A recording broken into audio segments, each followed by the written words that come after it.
Ya, ya. Selamat datang kembali. Kita coba main explore ya. Hari ini kita coba di Cirebon. Pemandangan belakang adalah Keraton Kasepuhan Cirebon. Jadi kita akan lihat jalan-jalan di area Keraton Kasepuhan ini. Salah satu tempat bersejarah di Cirebon. Yuk, check it out.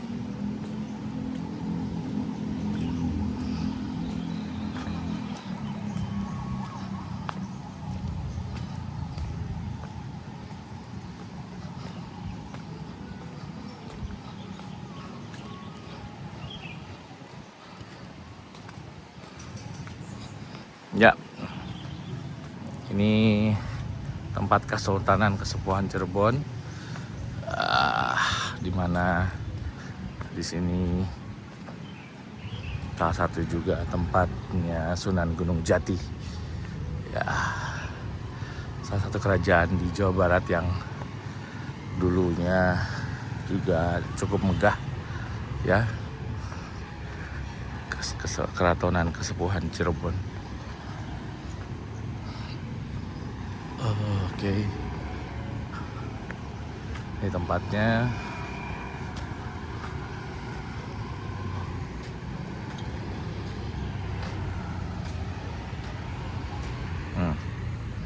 Dengan tugu-tugu khas ya.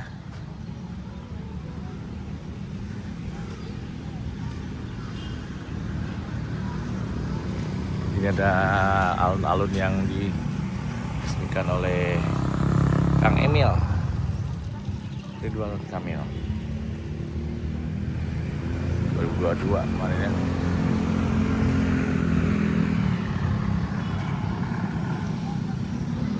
Ini tempat di tengah kotanya ya, alun-alun Sangkala Buana.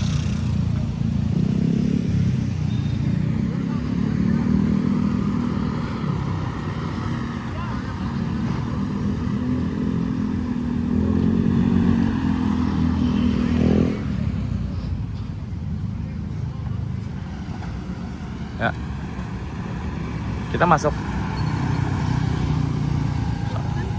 Iya, ya. Kita mulai, yuk masuk yuk.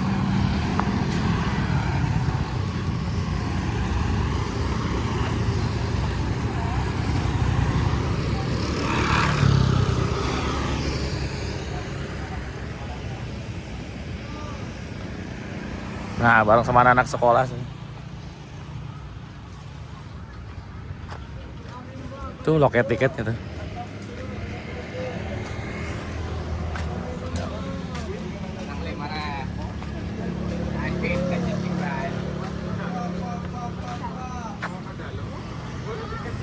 Oh, tiketnya ini.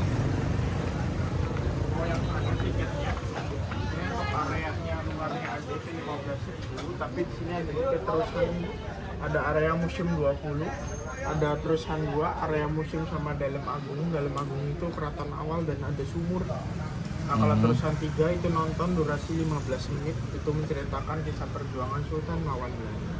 Nah, kalau mau semua lokasinya itu 30.000 itu semua lokasi. Ya udah itu aja.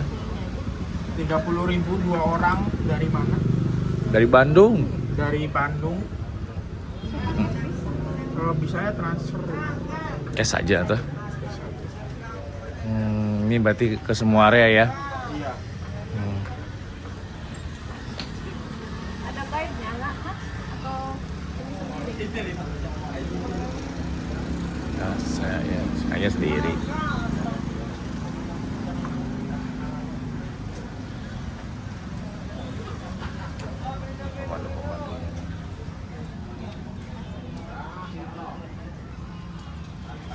Yuk. Coba lihat. Oh, ini tiketnya nih, guys. Langsung ada ya. Enggak. Ya, yuk. Pakai guide gitu. Pakai deh. Ayo. Berapa kamu pakai deh? Boleh, itu di luar tiket. Iya, berapa? Kalau untuk ya ini semua maaf ya, itu di sini nggak di guide. Jadi berharapnya dari jadi kalau untuk semua lokasi biar enak aja itu cuma Oh, sebanyakan ya, ramean ya. Soalnya dalam agungnya itu lebih agak ke belakang dan juga muternya jauh gitu. Dan ini total luasnya 25 hektar, nanti yang dikunjungi itu 2 hektar.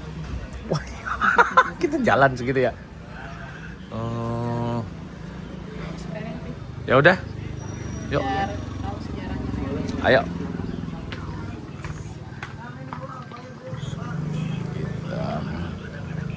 Ini masuk. Ayo, ini makanya nggak nyaman nih. Ayo.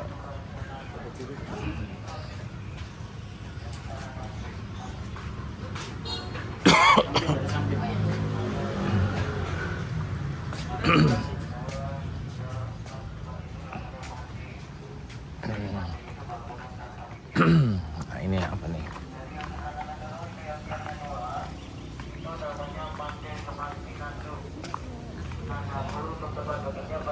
Oh, 100 saja. Di sini bapak ibunya nanti saya fotoin. Boleh.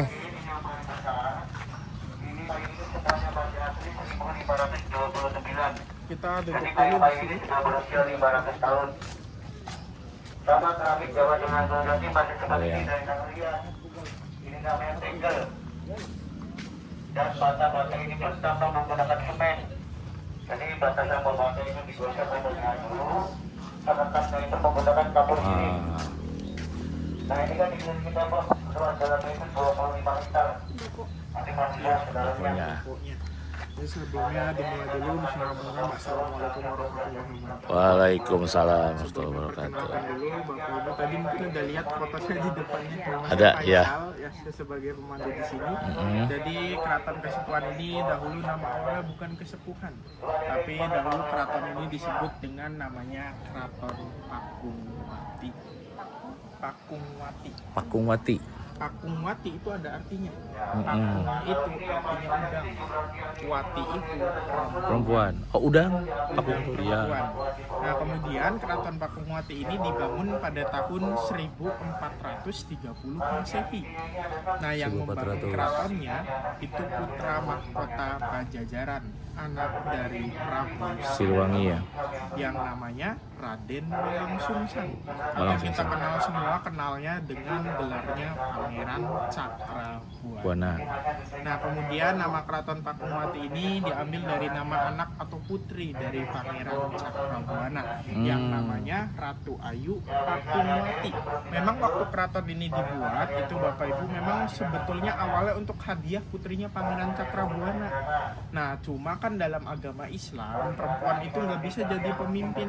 Ya. Nah, makanya keraton ini langsung diserahkan keponakan sekaligus menantu dari Pangeran Cakrabuana yang bernama Syekh Syarif Hidayatullah.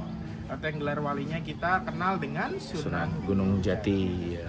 Nah, maka dari itu Sunan Gunung Jati menjadi raja pertama di sini.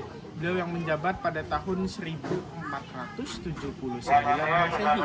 Nah, kemudian setelah Sunan Gunung Jati menjadi raja, Sunan Gunung Jati itu memperluas keraton ini ke arah barat daya. Jadi ini perluasannya diperluas pada tahun 1529. Nah, tapi setelah perluasan ini itu sangat-sangat disayangkan sekali. Tepatnya pada tahun 1678 itu Belanda menginvasi atau mengadu domba Keraton Pakungwati. Jadi pada saat itu kerajaannya itu dibagi menjadi 2 kerajaan. Kakak dan adik dua-duanya menjadi raja atau sultan. Kakaknya tetap bertahta di sini di Keraton Pakungwati, baru diubah nama menjadi Keraton Kasepuhan, diambil dari kata sepuh yang artinya tua sebagai kakaknya. Nah, kemudian adiknya itu membangun keraton baru yang gak jauh dari sini, 500 meter arah utara. Itu ada disebut dengan Keraton Kanoman. Itu diambil dari kata Anom. yang artinya muda, Muda, ya. sebagai adiknya. Di sini. Dibuka, tapi itu kalau Kanoman itu harus melewati pasar dulu, Ibu. Itu Masuk ke namanya dalam. disebut pasar Kanoman. Jadi keratonnya itu dia pelosok masuk ke pasar. Jadi kalau misalkan ibu bapaknya bawa mobil, itu mobilnya nggak bisa parkir depan keraton. Jadi harus di pasarnya. Nanti pas masuk pasar ya jalan kaki. Tapi dibuka untuk Dibuka, tapi keraton Kanoman itu jauh lebih kecil. Dan juga di sana cuma ada museum aja. Kalau di sini kan ada macem-macem. Kalau di sana cuma ada museum, dan museumnya pun masih museum yang lama. Jadi belum ber-AC kayak di sini. Jadi masih panas museumnya. Gitu.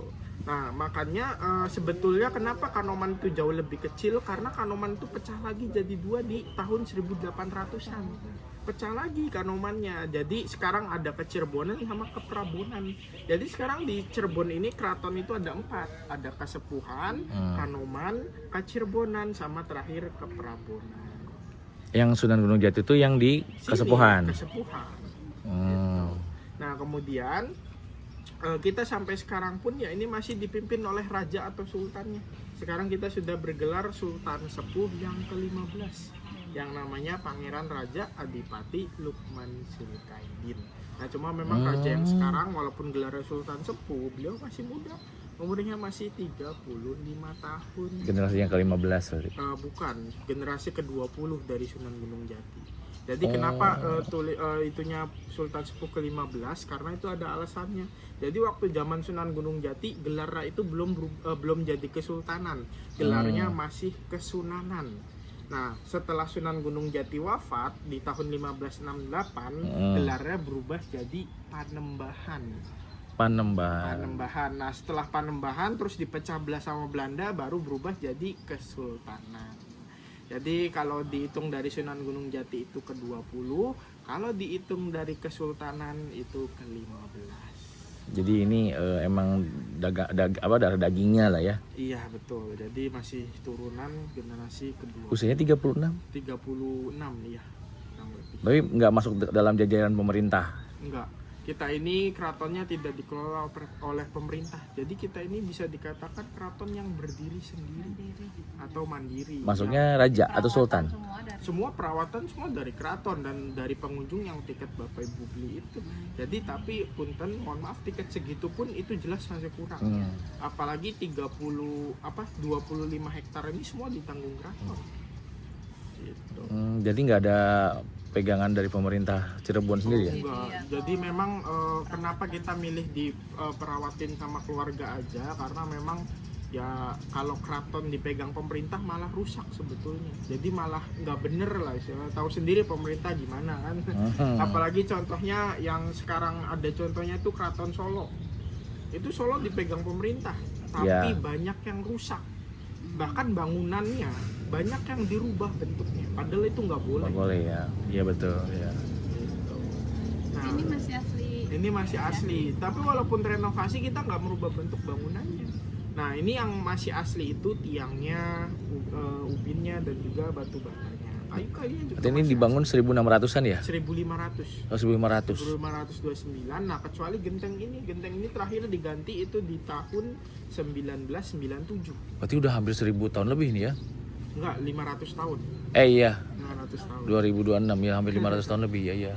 Cuma originalnya seperti ini ya. Iya, ini jadi aslinya, jadi yang masih asli kayu-kayunya, tiangnya, dan juga batu batanya. Nah, kemudian kita ini Bapak Ibu sekarang berada di halaman atau kompleks disebut dengan namanya Kompleks Siti Inggil. Siti itu artinya tanah, Inggil itu tinggi. Nah, di Siti Inggil ini terdapat 5 bangunan yang disebut dengan namanya Mande. Mande itu artinya bangunan tanpa dinding. Mande yang pertama yang besar itu disebut dengan namanya Mande Malang Semirang. Nah, Mande Malang Semirang itu tempat duduk dari raja atau sultan beserta keluarganya. Duduknya di situ sewaktu untuk melihat acara yang ada di depan. Itu di alun-alun Sangkala Buana. Acara saya sana. Itu langsung alun-alun, belum ada jalan maupun bangunan. Maka dari itu dari sini sudah kelihatan dahulu di alun-alun tersebut ada acara disebut dengan namanya Sabtonan. Jadi dahulu Sabtonan itu setiap hari Sabtu itu diadakan latihan peperangan, berkuda, memanah dengan rapat akbar. Iya, di lapangan itu. Tapi itu punten alun-alunnya udah dirubah. Itu tidak seperti itu dulunya. Itu sudah dirubah di 4 Februari 2020 sama Gubernur Jawa Barat pada saat itu masih Ridwan Kamil. Nah, kemudian itu ada yang kecil sebelah sana, itu ada namanya Mande Semar Tinandung. Nah, kalau itu yang tempat itu kecil? duduk, iya, dari penasihat rajanya atau kurator. Nah, penasihatnya duduk di sana memang sengaja gentengnya dibuat lebih pendek karena itu tidak boleh lebih tinggi dari rajanya. Ya, karena itu paling dekat sama raja, jadi dibuat pendek. Makanya kalau Panasya duduk di sana, dia duduknya sila dan ada. Itu satu orang ya, buat satu orang mas? Satu orang. Nah, kemudian ini ada Mande Pandawa 5. Nah, kalau itu tempat duduk dari Panglima Permanen. Nah, Panglima yang duduk di sana pada saat itu orangnya terkenal bernama Pangeran Fathahillah, atau yang kita kenal dengan Pangeran Jayakarta. Itu yang mengusir bangsa Portugis di Ya, Sunda di Kelapa. Sunda Kelapa ya. Yang memang Pangeran Jayakarta itu menantu dari Sunan Gunung Jati, yang memang beliau diperintahkan oleh Sunan Gunung Jati pergi ke Sunda Kelapa mengusir bangsa Portugis ya. dan beliau menang, dapatlah gelar Pangeran Jayakarta. Jadi nama Jakarta itu awalnya Sunda Kelapa, Jayakarta, Batavia, baru jadi kota Jakarta. Oh itu tuh karena beliaunya menang perang di sana di Sunda Kelapa ya, Iya. sama Jayakarta tuh. Oh. Nah, kemudian ini ada mandi yang dekat tembok. Ini satu-satunya mandi yang masih difungsikan hingga saat ini. Namanya disebut dengan mandi Karansmen. Nah, ini tempat Karansmen. dibunyikannya gamelan sekaten. Sampai sekarang pun gamelan tersebut masih dibunyikan itu setiap 1 tahun 2 kali, yaitu setiap Lebaran Idul Fitri dengan Lebaran Idul Adha. Kemarin udah dari Iya, sudah dibunyikan. Oh ini Itu tempat ininya kayak apa? Gamelannya ya. Nah, itu dibunyikan untuk menyambut Sultan setelah sholat id. Sholat idnya itu setelah dari masjid yang di depan, ada persis kiri alun-alun. Ya, namanya Masjid Agung Sang Cipta Rasa. Itu masjid buatan para wali yang diarsiteki oleh Sunan Kalijaga, atau yang nama aslinya beliau itu bernama Raden Mas Said. Nah, kemudian mungkin kalau Bapak Ibu mau sholat di masjid tersebut, itu masjidnya masih punya bangunan aslinya. Jadi Iya. pas masuk ke dalam area masjid, di tengah bangunannya itu ada 9 pintu kecil. Itu melambangkan Nah, memang 9 dulu pintu. itu ada 9. Nah, tapi pintu kecil atau pintu pendek di masjid Hmm. tersebut bukan berarti orang dulu kecil atau pendek. Justru orang dulu itu malah jauh lebih tinggi daripada kita yang sekarang. Kenapa orang dulu milih rumahnya genteng dan pintunya dibuat pendek? Karena biar kita sebagai manusia itu harus merunduk atau rendah hati. Makanya sholatnya agak mungguk ya? Tidak boleh sombong. Jadi masuknya nunduk. Nunduk ya betul. Itu tinggi pintunya cuma 1 meter. Jadi pasti harus nunduk kalau masuk. Nah, kemudian di sana pun kalau setiap sholat Jumat di sini itu dikumandangkan namanya ajan pitu atau ajan 7. 7. Jadi 7 kayak orang ada. itu ajan secara bersamaan. Azan- Iya, azan bersamaan, pitu. bukan ganti-gantian ya, bukan. Oh, lama ada nih ya. Bersamaan. Oh. Jadi 7 orang itu berderet selama yaitu 7 orang Itu setiap adzan mau sholat? setiap mau sholat Jumat aja. Oh mau Jumat aja. Kalau mau lihat ajan 7-nya seperti apa, itu ada di bangunan asli masjidnya yang ada di dalam 9 pintu kecil itu. Jadi ada mik 7 berderet di situ, di tengah-tengah bangunannya tuh. Jadi kalau zuhur sekarang satu enggak, orang aja? biasa. Oh iya iya. Nah, kemudian di situ pun kalau berkhotbah itu khotbahnya nggak pakai Indonesia, Jawa ataupun Sunda, tapi khotbahnya full menggunakan bahasa Arab. Bahasa Arab ya. Iya, jadi kalau kata orang sholat di masjid tersebut itu seperti kayak sholat di Mekah, karena memang menggunakan full bahasa Arab. Nah, tapi memang yang ngerti nggak ngerti tetap harus didengerin. Iya. Nah, itu Nggak seperti paham itu. kan kalau nggak semuanya. Iya, nah ini ada mande terakhir. Ini namanya mande pengiring atau mande palinggihan. Nah, kalau ini tempat duduk dari para pengiring rajanya kayak menteri, dayang ataupun prajurit. Ya ya. Nah, ini kan masih asli. Nah, tiang ini kenapa masih kuat sampai sekarang? Karena kalau tiang zaman dulu itu bahannya menggunakan kayu jati yang sudah tua. Bukan yang muda kayak zaman sekarang, tapi yang sudah tua, dan dulu pun itu tidak langsung digunakan. Tapi harus direndam di dalam air itu selama 6 tahun. Nah, kayu jati yang boleh direndam selama 6 tahun itu hanya kayu jati yang minimal sudah berusia ratusan tahun. Jadi nggak kayak zaman sekarang yang 20 tahun langsung ditebang dan langsung digunakan. Makanya kayu jati zaman sekarang itu gampang rusak dan gampang kemakan raya. Nah, untuk batu bata di sini pun ditempel tidak menggunakan semen, tapi menggunakan yang namanya putih telur sebagai perekatnya. Karena memang dulu belum ada semen, makanya dulu disebut dengan namanya kuta kosot. Kuta itu artinya batu bata dari tanah liat, kosot itu yang digosok. Jadi dahulu batu bata antara batu bata yang lain itu digosok menggunakan putih telur sebagai perekatnya. Ini berapa kilo berarti telurnya ya? Kalau bertanya berapa putih telur yang digunakan ya itu wallahu alam. Itu bisa jutaan bahkan. Soalnya sebesar ini Bang. Iya. Bukan yang di sini aja. Hampir semua. Keraton awal. Memang cara Oh. Nah ini juga ada dua batu. Ini namanya batu Lingga dan Yoni. Itu kalau dalam agama Hindunya. Nah kalau Islamnya Adam dan Hawa. Kalau Budanya Rama dan Sinta. Ini simbol laki dan perempuan. Ini melambangkan kesuburan. Dan ini ada lubang di sini itu ada fungsinya dulu itu untuk numbuk padi atau udang. Oh iya. Saya kira WC loh. Iya benar. Nah kemudian dulu juga dipercaya Bapak Ibu, jadi kalau ada pasangan yang belum menikah, yang udah menikah maaf, yang sudah menikah tapi belum punya anak, itu katanya kalau duduk sini itu katanya bisa punya keturunan. Nah, duduk.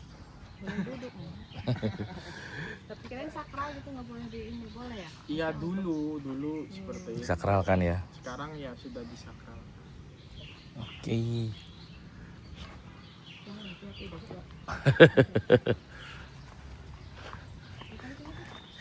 Boleh mau foto sini? Ini tuh gapura apa namanya mas? Ini gapura Gapura. banteng. Ayo sini tak boleh. Saya foto lagi yuk.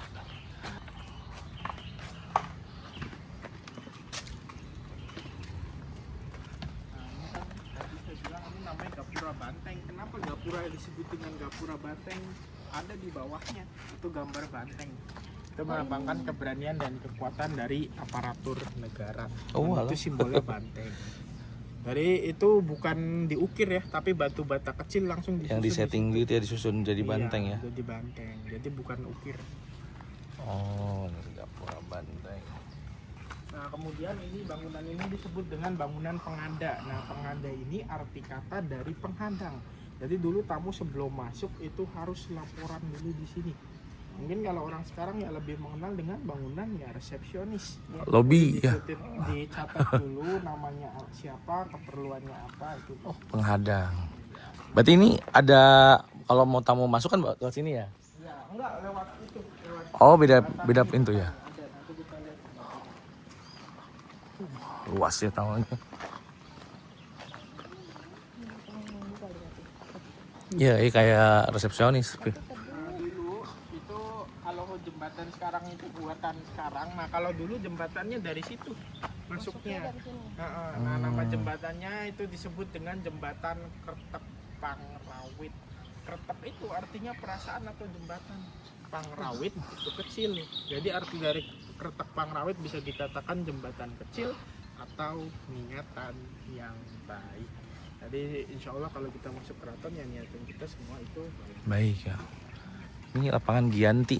Apa? Taman Giyanti ini dibangun oleh Pangeran Arya Carbon di zaman era Sultan Sepuh yang pertama di tahun 1678. Nah, jadi sebetulnya fungsi Taman Giyanti ini dulu untuk tempat peristirahatannya prajurit dulunya.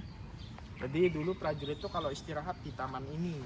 Dan juga tempat parkir kuda ya di sini zaman dulu. Rest areanya ya. Iya. Oke, ini ada sangkut paut sama perjanjian Giyanti nggak? Oh enggak. Ada ya, makanya aku familiar sama Giyanti. Apa nyambung ke Mataram gitu? Giyanti yang Belanda itu sama Iya, yang Jogja sama Solo. Jogja sama Solo enggak kalau sini. Nah ini ada pintu atau gerbang yang disebut dengan pintu regol. Regol itu artinya gerbang yang beratapkan genteng. Itu disebut dengan Oh, regol. Jadi itu bahasa Cirebon Romo Inggil atau bahasa aksara Jawa kuno.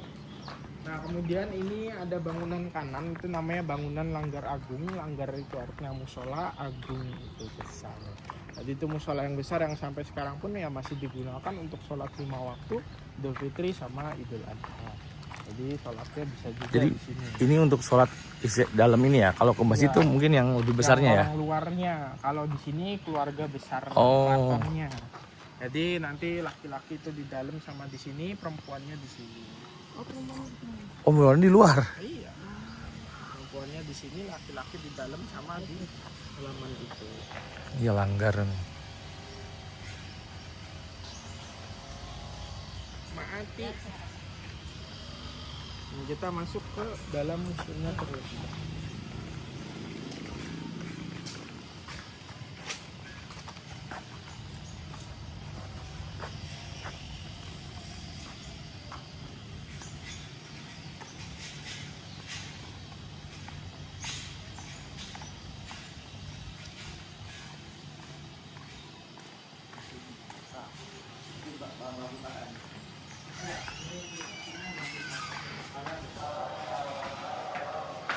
yang tadi boleh disebut di depan. Oh, tiket masih ada. Ya. Assalamualaikum. Di sini aja sobeknya.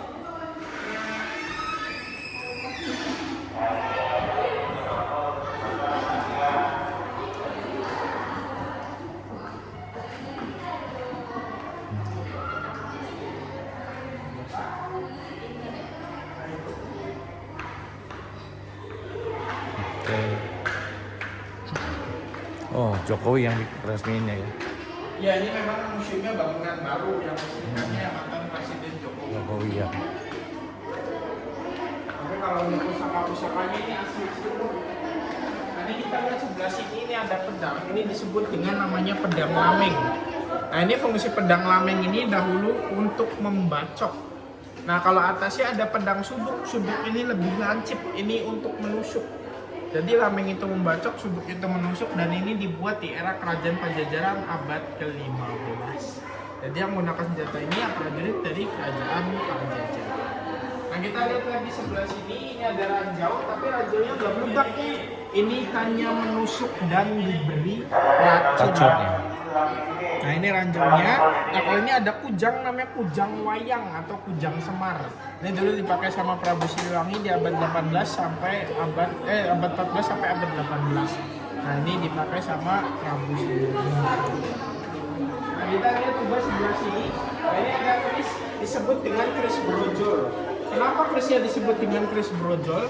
Karena memang dahulu keris ini digunakan sebagai syariat untuk ibu-ibu yang melahirkan, tapi bukan untuk motong atau bedahnya. Megang Jadi, doang. Keris brojol di sini itu akan direndam di dalam air. Nah, kemudian setelah rendaman dari air kerisnya itu akan diminumkan ke ibu-ibunya. Nah setelah itu insya Allah brojolnya bisa lebih lancar atau lebih mudah. Jadi kalau orang tua dulu pakai namanya rumput Fatimah. Nah kemudian kalau ini ada peti dari Mesir. Nah peti dari Mesir ini dari ayahnya Sunan Gunung Jati yang asalnya dari Mesir, memang raja Mesir, bernama Syarif Abdullah. Nah ini kalau zaman sekarang ini seperti koper untuk menyimpan pakaian dan perhiasan. Nah sebelahnya ada peti dari Cina. Kenapa ada peti dari Cina? Karena salah satu istri Sunan Gunung Jati ada yang berasal dari Cina, namanya Putri Ongtin. Tapi Putri Ongtin itu sudah diislamkan oleh Sunan Gunung Jati yang nama Islamnya bernama Nyimas Laras Sumanding. Yang arti dari namanya itu selaras untuk bersambung. Oh, tapi emang buat Cina? Iya. Ini Cina. Oh. Nah ini peninggalan dari Putri Ongtinnya. Nah ini semua diberikan ke Sunan Gunung Jati sebagai hadiah pada saat itu. Ini sebanyak 4 kapal besar. Tapi semua sisanya kemana? Semua sisanya itu ada di makamnya beliau. Jadi di makam Sunan Gunung Jati itu di tiap pintu-pintu tembok masuknya itu ditempeli benda-benda seperti ini. Makamnya itu di mana sih? Makamnya itu 7 kilo dari sini. Nama pemakamannya disebut dengan Astana Gunung Jati. Istana Gunung Jati. Ya. Itu bisa didatengin gitu ya? Didatengin bisa, tapi kalau Bapak Ibu ke sana sendirian nggak boleh sampai ke atas. Jadi itu hanya dibatasin sampai pintu ketiga atau kita nyebutnya dengan pintu pasujudan. Kalau Bapak mau ke sana itu harus ada kenalan dari dalam, dari keraton. Oh, Orda. Iya, karena memang itu untuk menjamin lah istilahnya, karena memang nggak semua orang sembarangan bisa naik ke atas. Masuk. Oh. Kalau Bapak Ibunya berkenan memang untuk ziarah sampai ke atas, ya saya bisa nganter sampai ke sana. Wah, mantap. Iya. Karena memang saya sering nganter tamu untuk ke makam. Jadi tiap 2 bulan atau sebulan sekali pasti ada aja. Itu ziarah. Iya, ziarah. Tapi kalau ziarah seperti itu bagusnya malam Jumat. Malam Jumat habis Isya jam 8. Itu bagus. Malam-malam malah. Memang bagusnya malam karena biar khusyuk. Jadi kalau untuk siang-siang seperti ini selain panas ya nggak khusyuk juga nantinya. Iya sih. Enakan malam. Ini kereta Nah, kemudian ini kencana. ada kereta kencananya. Ini disebut dengan kereta kencana Singa Barong. Nah, Singa Barong di sini bukan berarti kereta ini mirip singa, tapi Singa Barong di sini itu yang artinya singarani bareng-bareng atau bersama-sama. Ini yang aslinya dibuat pada tahun 1549. Tapi memang sudah tidak digunakan lagi sejak tahun 1942. Ditariknya bukan pakai kuda, tapi menggunakan 4 kerbau bule atau kerbau albino. Bahan kayunya terbuat dari kayu ulin, itu khas Kalimantan, atau sifatnya kayu besi. Yang boleh naik itu hanya rajanya saja. Jadi anak ataupun istrinya sekalipun tidak boleh. Berarti sendirian ya? Iya, sama kusirnya di depan. Oh ya, kusirnya ya. Nah kemudian ini ada 3 agama di sini. Ada belalai gajah yang megang Trisula, itu Cirebon bersahabatkan dengan India, yang mayoritas agama Hindu. Nah kalau kepala naga, Cirebon bersahabatkan dengan Cina, yang mayoritas agamanya Buddha. Nah kalau sayapnya, itu Cirebon bersahabatkan dengan Mesir, yang mayoritas agamanya Islam atau sayapnya buruk, kendaraan dari Nabi Muhammad SAW. Makanya kenapa ada belalai sih? Iya, jadi ada 3 unsur budaya agama. 3 unsur hewan. Ada gajah, naga, sama buruk. iya. Oh, sayapnya itu sayap buruk ya? Iya. Keren nih. Asli ini Bu, bahkan itu emas yang di tempat raja itu emas murni. Oh, ini tuh? Iya, itu emas murni. Wih. Masih bagus sampai sekarang ya? itu ada bunga itu ya? Iya, itu sesajen. Sajennya ya. Wih, mantep. Ini tuh dipakai kalau keluar atau mau Dulu upacara? buat acara zaman dulunya, tapi kan udah nggak dipakai di 1942, udah nggak dipakai lagi. Nah sekarang yang dipakai itu duplikatnya ada di belakang. Masih sama yang Sultan sekarang? Persis sama kayak gini, tapi memang dipakai sama Sultan sekarang. Itu Tapi duplikat. cukup baru, itu di tahun 1996. Oh, ya itu mah ya duplikasinya ya. Nah kalau ini ada namanya bayonet. Bayonet ini ujung mata senapan. Jadi dulu waktu zaman perang Belanda ada ini untuk menusuk. Iya, Jadi bayonet. untuk memastikan orang yang habis kita tembak itu udah mati atau belum. Nah ditusuk Ditusuk pakai ya. ini. Iya. Disebut dengan bayonet. Bayonet, ya. Nah kalau ini ada 2 peti, dua ini petinya dua-duanya isinya wayang kulit. Ini wayang dari Sunan Kalijaga. Kenapa wayangnya ini nggak dipajang? Karena kulit asli itu sifatnya rapuh, gampang rusak. Maka dari itu dikeluarkannya agar tidak lembab, itu hanya sebulan sekali. Itu setiap Jumat Kliwon. Jadi kalau Jumat Kliwon ini dikeluarin, ditaruh di jendela di situ, diangin-anginin agar tidak lembab. Itu pengunjung bisa lihat dari jam 8 pagi sampai jam 1 siang, sekitar setelah sholat Jumat. Ini pemberian atau buatan Enggak, Sunan ini Kalijaga? memang pemberian dari Sunan Kalijaga. Ini asli punya Sunan Kalijaga. Karena memang hubungan Sunan Gunung Jati dengan Sunan Kalijaga itu guru dan murid. Yang Jadi gurunya Sunan Kalijaga itu muridnya Sunan Gunung Jati. Iya. Kalijaganya itu malah muridnya. Iya, muridnya Sunan Gunung Jati. Secara usia emang lebih Secara sepuh. usia lebih muda Sunan Gunung Jati. Karena memang beliau di antara 9 wali itu beliau yang paling muda. Tapi Sunan Gunung beliau Jati. itu ketua dari 9 walinya. Oh, Iya. makasih baru tahu.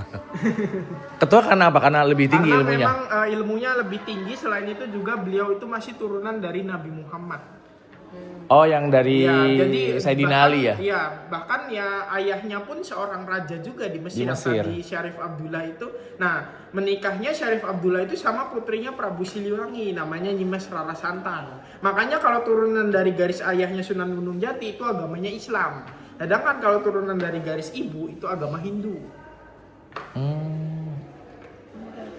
Ya, Ini foto lama yang belum berwarna. Ini baru ada kamera itu di tahun 1900 awal. Detailnya mah. Oh, jadi leadernya Wali Songo tuh Sunan Gunung Iya, Jati. makanya kan di Jawa itu kan ada 3 wilayah, Jawa Barat, Jawa Tengah, Jawa Timur. Nah, Jawa Barat Sunan Gunung Jati itu sendiri. Iya, Nah, betul. Jawa Timur itu 4, Jawa Tengah juga 4. 4. Itu jadi Sunan Gunung Jati itu sendirian beliau di sini. Tapi walaupun beliau sendirian, pada saat zaman Sunan Gunung Jati kita ini mengalami masa kejayaan atau masa keemasan. Kemasannya ya. Jadi dulu di seluruh Jawa itu kita menjadi pusat pengembangan agama Islam terbesar pada saat itu. Bukan, berarti di Demak itu cuma tempat pusatnya doang ya? Iya. Demak tuh. Oh.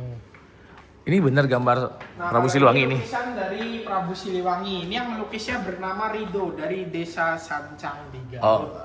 Tapi ini dilukis di tahun 2004. Jadi belum tentu parasnya seperti ini. Iya, makanya. Tapi walaupun ini 2004, Bapak Ibu, Rido itu nggak sembarangan. Beliau ada tirakat atau puasanya dulu selama 7 hari nggak makan, nggak minum. Diam di petilasannya Prabu Siliwangi. Nah, dimimpikan didatangkan parasnya seperti ini. Nah, makanya jadilah ini, dan ini punya unsur 3 dimensi atau ilusi optik. Jadi mata dari Prabu Siliwanginya akan mengikuti ke arah mana kita jalan. Iya. Jadi kayak ngelihat ya. Iya, itu 3 dimensi. 3 dimensi ya. Wih, Sri Baduga Maharaja. Coba lihat. Iya, ngeliatin tuh. Ngeliatin tuh. Ya, jadi dia ngikutin matanya. Matanya kayak ngikut mata kita. Arah kita jalan. Nah, kalau belakangnya ini ada bekas reruntuhan dari situs Siraradenok. Ini situs Siraradenok ini dahulu penyimpanan gudang senjata di abad 14. Jadi kayak kujang keris tombak nyimpennya di sini, tapi bukan di bawah tanah. Dulu bentuknya berupa bangunan, cuma sudah runtuh. Sebetulnya ini mau dibangun ulang, cuma nggak ketemu bentuk awalnya seperti apa. Maka dari itu ini dibiarkan seperti ini bangunannya. Nah, ini disebut dengan situs Siraradenok. Jadi kalau kita nggak tahu bentuk aslinya, mending jangan. Iya. Jadi nggak boleh sembarangan. Betul. Nah, kita ke sebelah sini. Nah, ini juga ada 2 tandu. Nah, 2 tandu ini yang Tebus. disebut dengan namanya Tandu Jempana. Nah, Tandu Jempana ini dahulu diangkat sama 8 orang prajurit. Nah, Tandu Jempana ini hadiah dari orang Cina, namanya Kapten Tan Chung Lai. Kapten Tan Chung Lai itu yang kapalnya berlabuh di Semarang sama Laksamana Cheng Ho. Oh. Nah, ini pemberiannya beliau, ini buat putra mahkotanya, ini untuk istri dari sultannya. Nah, kalau yang tengah ini namanya Tandu Garuda Mina, ini untuk hitangan atau sunatan. Mungkin kalau orang sekarang yang lebih mengenal dengan tradisi Sisingaan ya. Nah, ini ya.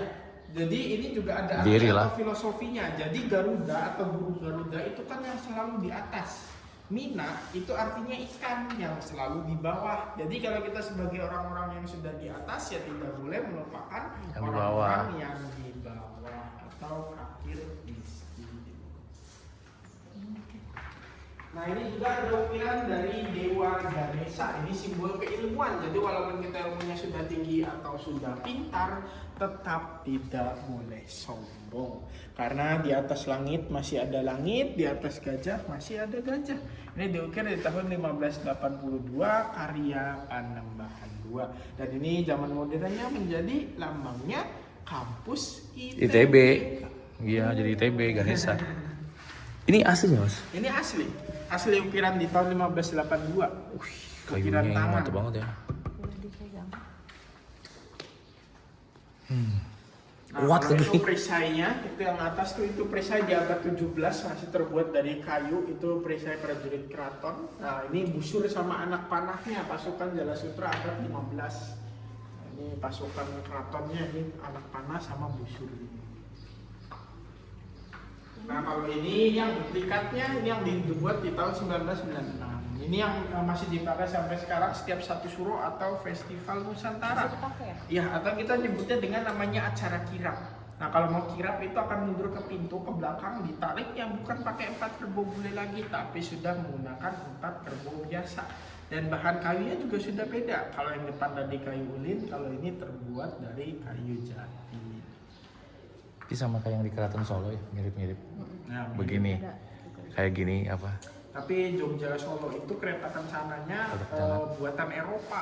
Iya, betul. Iya, Eropa buatan bener Mas. Eropa. Kalau kita ini buatan lokal, tepatnya di Cirebon, daerah Pleret, namanya daerah Kaliwulu. Kalau yang asli itu juga lokal. Iya, sama, Oh. Kaliwulu. Jadi Kaliwulu itu di daerah Pleret Cirebon dari zamannya Sunan Gunung Jati itu daerah pengrajin kayu sampai sekarang malah. Iya, sampai sekarang. Kalau kerajaan Cirebon itu sama Mataram itu tuan mana sih? Duluan ini ya? Duluan ini. Kerajaan Mataram itu berdiri di abad era kerajaan di abad 17. Sedangkan kita Ini itu 15. berdiri di abad 14. 14. Oh, berarti lebih tuaan ini ya? Iya, bedanya 300 tahun. 3 abad serius. Kalau ini tengkorak kepala buaya putih, ini diambil dari Kali Krian. Kali Krian itu belakang istana. Ini di tahun 1925. Tapi sebenarnya 1925 itu dipajangnya. Kalau misalkan ditemukannya itu di tahun 1800-an.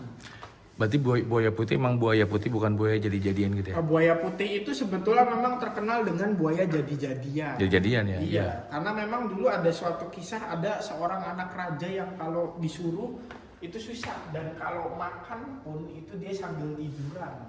Nah ini kayak dikutuk atau gimana ya? Ya, bisa dikatakan seperti dikutuk. Jadi ini kepalanya, kalau badannya sih dikubur. Badan manusia atau badan Enggak, buaya? badan buaya tetap. Jadi badannya dikubur, kepalanya ya ini dipajang. Jadi ini bukan tulang buatan, ini asli tulang. Boleh dipegang? Boleh. Ya, Nggak apa-apa. kalau nggak boleh pasti ada tulisannya. Larangannya pasti. Nggak apa-apa, boleh. Kecuali yang memang di dalam-dalam sini yang nggak Iya. boleh ya kalau di dalam sini. Pasti suka ada Nah, kalau ini krisis notifnya. dari masyarakat. Jadi masyarakat yang tidak mampu merawat kerisnya sendiri itu akan diberikan ke keraton untuk dirawat. Karena memang keris zaman dulu ya dipastikan pasti ada isinya atau ada penunggunya. Makanya semua pusaka di sini itu dirawat setahun sekali, setiap 1 suro sampai 10 Muharram. Kenapa kurang lebih butuh waktu 10 hari? Karena semua total benda pusaka di sini mencapai 2000 koleksi benda pusaka. Dan itu harus dicuci satu persatu, dicucinya diantaranya menggunakan air kelapa, air sumur 7, minyak melati, minyak kelapa, kembang 7 rupa, bakar kemenyan, sama terakhir pakai jeruk nipis. Berarti ini setiap krisis emang ada yang menghuninya. Iya, pasti ada. Kalau ini pedang rampasan Portugis, ini pedang-pedangnya Portugis. Iya.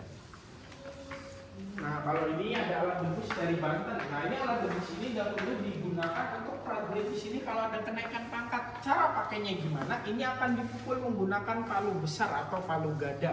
Ujung yang tajamnya itu akan taruh di tenggorokan sama di perut. Jadi kalau tembus itu mati, kalau nggak tembus baru boleh naik pangkat. Jadi taruhannya nyawa. Nah, ini dimulai dari paling gampang. Ini dimulai dari paling gampang, nih paling tipis sampai paling berat tuh yang itu. Pangkatnya udah jenderal kalau ke sana. Dan mau naik jenderal.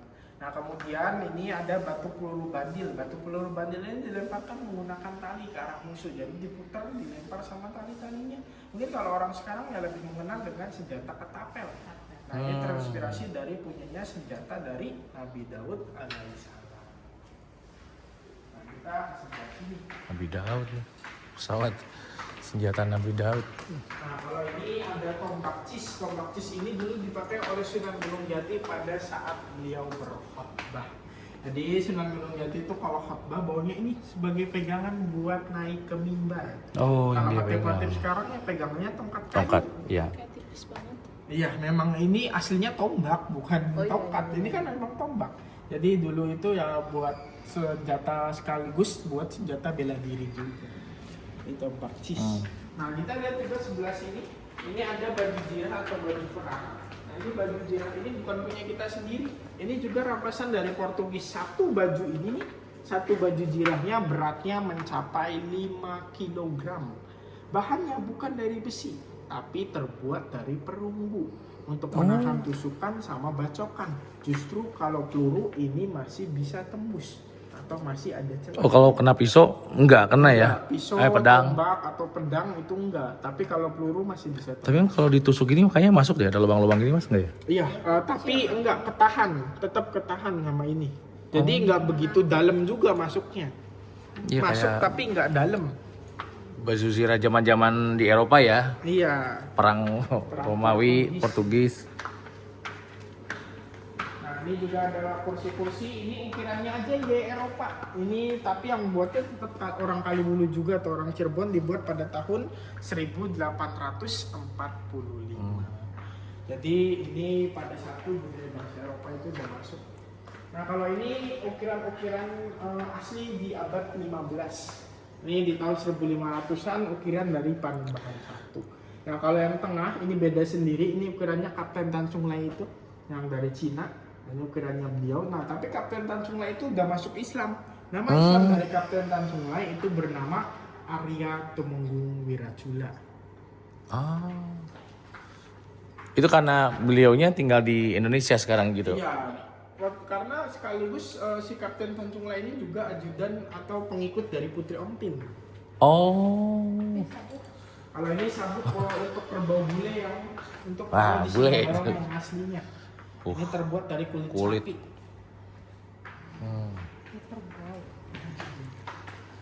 Nah, kalau ini ada orang Cirebon kenalan nyebutnya ani-ani. Orang Sunda nyebutnya etem. Ini dulu untuk motong padi atau manen padi. Nah, itu disebut dengan ani-ani. Ani-ani zaman dulu ini ya. Iya. Oh ya sekarang beda lagi. Sekarang udah beda arti. Beda arti ani-ani zaman dulu ini.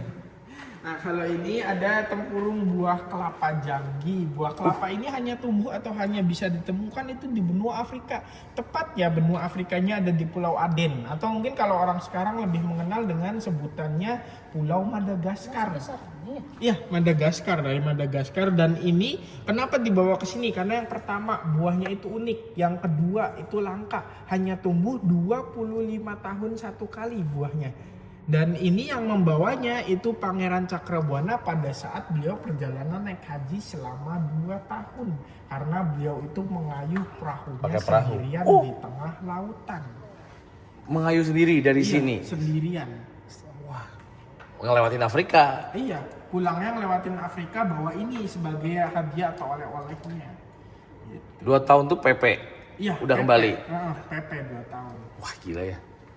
Sekarang cuma 3 minggu. Nah, kalau ini ada baju-baju. Ini peninggalan dari putra-putri Sultan Sepuh yang ke-10. Nah, ini peninggalan bajunya di tahun 1880. Nah, kalau atasnya ada perhiasan pengantin tapi terbuat dari kuningan, bukan dari emas. Bukan emas. Kenapa dari kuningan? Karena perhiasan pengantin dulu ya ini dulu dipakai juga sama laki-laki. Makanya ya terbuat dari kuningan. Jadi bukan. Kalau laki-laki nggak boleh pakai emas ya. Iya, hukumnya kan haram. Nggak boleh. Nah, kemudian ini ada kristal-kristal hadiah dari bangsa Eropa. Ini masuknya sudah modern, abad 17, abad 18. Nah, kalau Abad Bapak Ibu 17. cari ke pasar ini memang banyak, tapi itu tiruan semua. Kalau nggak dari kaca, ya plastik. Nah, kalau ini asli semua Kristal. dari batu kristal. Ini pembelian atau apa? Oh, Pembelian. dikasih? Iya, hadiah dari Eropa. Nah, kalau ini ada mahkota wayang uwong. Ini mahkota di abad 18. Jadi untuk tari wayang ini Wayang mahkotanya. Orang. Iya, wayang orang. Nah, kalau ini kaca cermin dari Cina abad 15. Nah, kenapa kacanya juga dibuat pendek? Karena orang dulu pun itu belum mengenal yang namanya kursi dan bangku. Jadi duduknya masih di bawah atau masih lesehan. Oh, berarti ini meja rias zaman dulu gini ya? Iya. Dressing room. Dresser. Nah, kalau ini buah labu, ini buah labu asli. Buah labu ini isinya dikeluarkan, dikeringkan, kemudian jadi kendi, tempat minum air. Nah, kalau yang tengah sama yang atas ini terbuat dari tanah liat. Ini untuk menyimpan alat-alat jahit kayak benang, jarum, kain, dan nyimpannya di sini. Nah, kalau ini foto-foto dari raja-raja sebelumnya yang sudah meninggal, dimulai dari 11, 12, 13, sama 14. Jadi kalau ke-15 itu belum dipajang. Ini yang bapaknya yang terakhir meninggal di 2020. Ini bapaknya meninggal di tahun 2020 di usia 55 tahun. Oh, kalau udah meninggal baru pasang fotonya? Iya, jadi aturan di sini sultan yang masih hidup itu belum boleh dipajang. Iya, sultan. Tapi nggak berurut ya, Mas? Berurut ya? Berurut 11, 12, 13, 14. Kalau 11 ke bawah belum ada kamera. Kamera ataupun lukisan itu nggak ada. Oh, belum ada juga lukisannya? Nah, karena itu ada alasannya kenapa raja-raja dulu itu nggak mau dilukis, karena dia nggak mau disembah-sembah sama orang sekarang. Jadi dia takut di masa depan nanti itu bakal disembah. Takutnya dikultuskan ya? Iya, jadi ya dan zaman sekarang ya benar terbukti banyak orang yang menyimpan. Berarti dari mulai ada dokumentasi dari 11 ya? Iya, 11. Ini daerah Siti Inggil tadi. Iya, ini Siti Inggil. Ini juga Siti Inggil. Ini Siti Inggil semua. Lalu memang foto lama, foto tahun 1900 awal. Kita sekarang menuju ke bagian sana. Yuk, kita lanjut tahap berikutnya.